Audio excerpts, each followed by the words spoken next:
आज कानपुर में कार्यक्रम का दूसरा दिन है और आज मुख्य वक्ताओं के रूप में प्रोफेसर लक्ष्मण यादव जी आए हैं, बुद्धविद मुसाफिर जी हैं, सुनीता बोस जी हैं। इनके वक्तव्य से आज की जो कानपुर की जो जनता है वो लाभान्वित होगी। मेरे साथ सीधे सीधे लक्ष्मण यादव जी जुड़ रहे हैं। लक्ष्मण जी, क्या वजह है जो इतने ही कम समय में जो लोकप्रियता अच्छे अच्छे नेताओं को, अच्छे अच्छे सामाजिक कार्यकर्ताओं को नहीं मिलती, आपको बहुजन समाज के बीच में मिली है?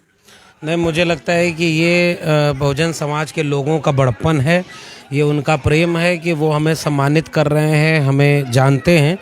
तो ये सारी कुछ चीज़ें इसलिए हो पाई क्योंकि हम लोगों का विचार एक हो गया। हमने उन किताबों, उन विचारों, उन नायक नायिकाओं को पढ़ना, उन्हें जीना शुरू किया तो हमें पता चला कि इस देश में तो करोड़ों लोग हैं जो उन्हें जी रहे हैं। तो हम लोगों का एक तालमेल बन गया, लोग प्रेम दे रहे हैं। ये मुझे लगता है कि ये सब कुछ बिरसा, फुले, अम्बेडकर, पेरियार की वजह से है। इसमें हमारी कोई काबिलियत नहीं है। हमारे महापुरुषों ने जो लड़ाई लड़ी उसे हम जीना चाह रहे हैं। तो ये सारे लोग, लगता है कि हाँ, हम सब लोग एक रास्ते के हैं, इसलिए लोग बुला रहे हैं, लोग प्रेम दे रहे हैं। मैं बहुत शुक्रिया अदा करता हूँ उन सारे लोगों। बहुजन समाज के जिस तबके को आप जगाना चाह रहे हैं, खासकर मैं बात करूँ ओबीसी की, क्योंकि आप भी उसी वर्ग से आते हैं, तो क्या समस्याएं आपको लगती हैं कि ओबीसी अंबेडकर को क्यों नहीं पढ़ना चाहता है, या क्या वजह है जो उनके दिमाग में पेरियार, अंबेडकर, ललन सिंह यादव, इनको दिक्कत हो रही है समझने में? नहीं, देखिए, ओबीसी के साथ संकट ये रहा कि ओबीसी की जो सामाजिक आर्थिक स्थिति थी समाज में, वो उस तरह से नहीं रही जो दलित समाज की रही। ताकतवर हैं आप, सवर्णों के जैसे, आपके राजवंश थे, आपकी ज़मीनें हैं। तो एक बात बताइए कि आज़ादी के बाद आपके जज क्यों नहीं बने, प्रोफेसर क्यों नहीं बने, डॉक्टर, इंजीनियर क्यों नहीं बने?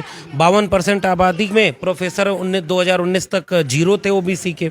तो जब ये सवाल मैं पूछता हूँ तब उन्हें लगता है कि हाँ, भेदभाव तो आपके साथ भी हुआ। आपकी भी जाति देख करके अहिर, कुम्हार, लोहार, बढ़ई, नाई, मोचिन, सब, निषाद, मल्ला, ये सारी ओबीसी जातियाँ, ये कहीं है ही नहीं देश चलाने में। तब धीरे धीरे उन लोगों को लग रहा है कि हाँ, हमारे साथ भी भेदभाव हुआ। और हम लोगों की ये है कि इस आधी आबादी देश की जो ओबीसी की है, इनको ये बात समझाई जाए, लोगों को पढ़ाया जाए, क्योंकि लोगों को पढ़ाई से दूर कर दिया गया। ओबीसी को उनका इतिहास जानने नहीं दिया गया। अब हम लोगों की जिम्मेदारी है कि हम किताबों को, उनके नायकों को धीरे धीरे प्रेम से समझा करके लोगों के बीच ले चलें, उन्हें समझाएं कि हकमारी भी जाति के नाम पर हुई है। आपके देखो, कोई प्रोफेसर, इंजीनियर, डॉक्टर, वकील, जज, ये सब नहीं है।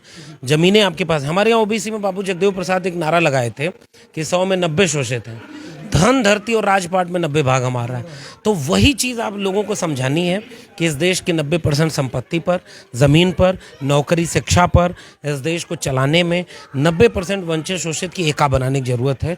और हम लोग उसी की कोशिश कर रहे हैं। कितना आप लोग इतना समझा रहे हैं, इतना तमाम बुद्धिजीवी वर्ग निकल कर आ रहा है, उसके बावजूद भी यहाँ पर मैं कड़वी सच्चाई भी एक कहना चाहूँ जो मैंने खुद ने झेला है कि ओबीसी के अंदर 3 जातियाँ, खासकर जाट, गुर्जर और यादव, ये 3 जातियाँ सबसे ज़्यादा बहुजन समाज के ऊपर अत्याचार करने में, अगर आंकड़े देखे जाएं तो इन तीनों जातियों का सबसे ऊपर नाम आता है।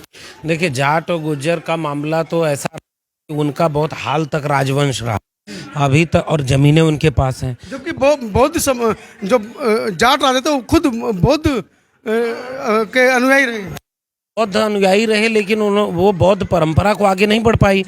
वो जमीन का जो अकड़ है, पैसे के अकड़ है, राजवंश होने का, ये बहुत जल्दी जाती नहीं है। जब कोई व्यक्ति शूद्र होने की वंचना झेला होता है तो उसे महसूस होता है कि जात तो ये चीज़ है।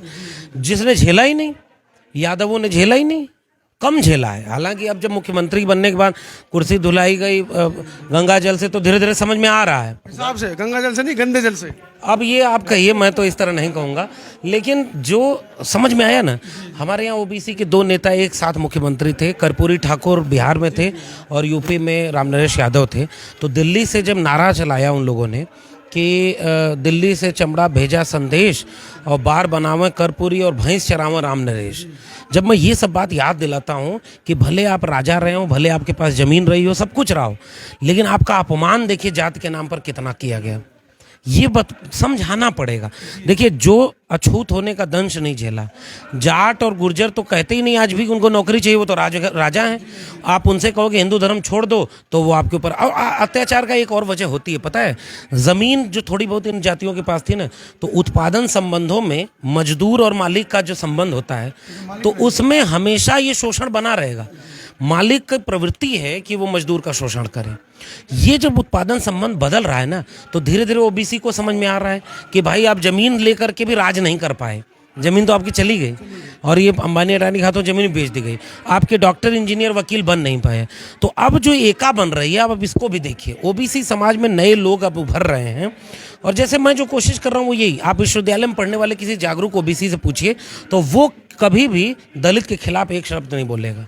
उसको ये समझ में आएगा पढ़ने के बाद कि अंबेडकर, फूले, पेरियार की लड़ाई एक ही थी। तो हमें थोड़ा समय लगेगा।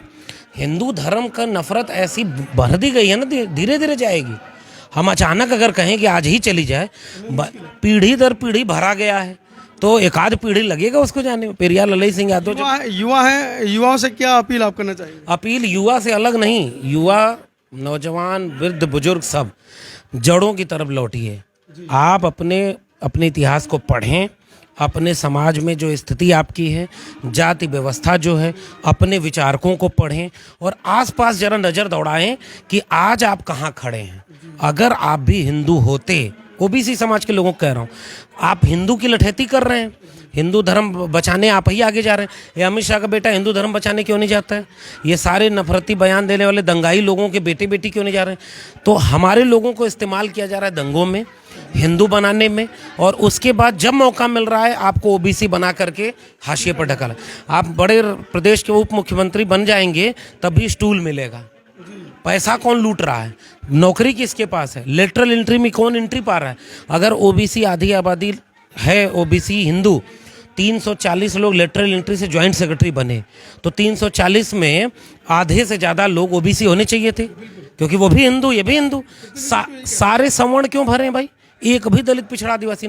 जब ये सब सवाल आप लेकर जाएंगे, शिक्षा की बर्बादी का, रोजगार की बर्बादी का, तो धीरे धीरे ओबीसी जागेगा। धर्म एक ऐसी अफीम होती है ना, कार्ल मार्क्स से बहुत पहले कहा गया, और बाबा साहब उसकी लड़ाई लड़े, फुले साहब उसकी लड़ाई लड़े। एक आध पीढ़ी लगेगा, धीरे धीरे समझेंगे, और नहीं समझेंगे तो ठोकर खा के, लाठी खा के समझेंगे, जो लाठी हिंदुत्व वाले लोग मार रहे हैं इनके ऊपर।